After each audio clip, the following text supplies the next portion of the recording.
আমাদের লড়াই শান্তিপূর্ণভাবে হবে, আমাদের লড়াই আন্দোলন শান্তিপূর্ণভাবে হবে।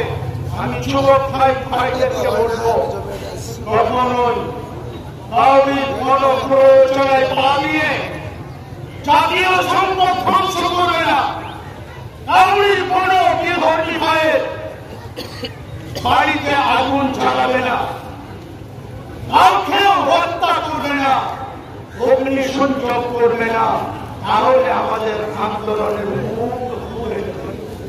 এজন্য বলবো, আমাদের লড়াই গণতান্ত্রিক প্রক্রিয়ায় শান্তিপূর্ণভাবে এ লড়াই চলছে, চলবে, গ্রামে গ্রামে, ব্লকে ব্লকে চলবে। শান্তিপ্রিয় ভাবে এসেছেন, শান্তির পরিচয় দিয়েছেন, শান্তি শৃঙ্খলা সুশৃঙ্খল ভাবে আপনারা নিজে নিজে বাড়ি ফিরে যাবেন। পুলিশ প্রশাসন তাদেরকে সহযোগিতার হাত বাড়িয়ে দেবে। এরা আমাদের বন্ধু, এরা অত্যন্ত প্রহরী, এরা বাড়ি ঘর বিবি বাচ্চা ছেড়ে দিয়ে আমার আপনার জাতির সেবায় তারা নিয়োজিত আছে। তাদেরকে ভালোবাসবে, তাদের পাশে দাঁড়াবে, তাদেরকে সহযোগিতা করবে।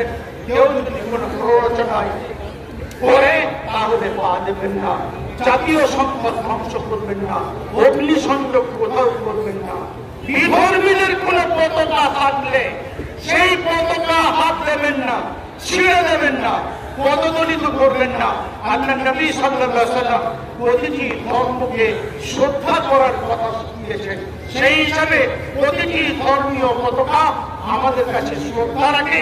কাউরির কোনো পতাকা পোড়াবেন না, অগ্নিসংযোগ করবেন না, কাউরির কোনো প্ররোচনায় পা দিয়ে শান্তি শৃঙ্খলা নষ্ট করবেন না, শান্ত পরিবেশকে অশান্ত করবেন না। এটা আমি জেলা প্রেসিডেন্ট হিসাবে এই বিবৃতি আপনাদের কাছে দিয়ে গেলাম।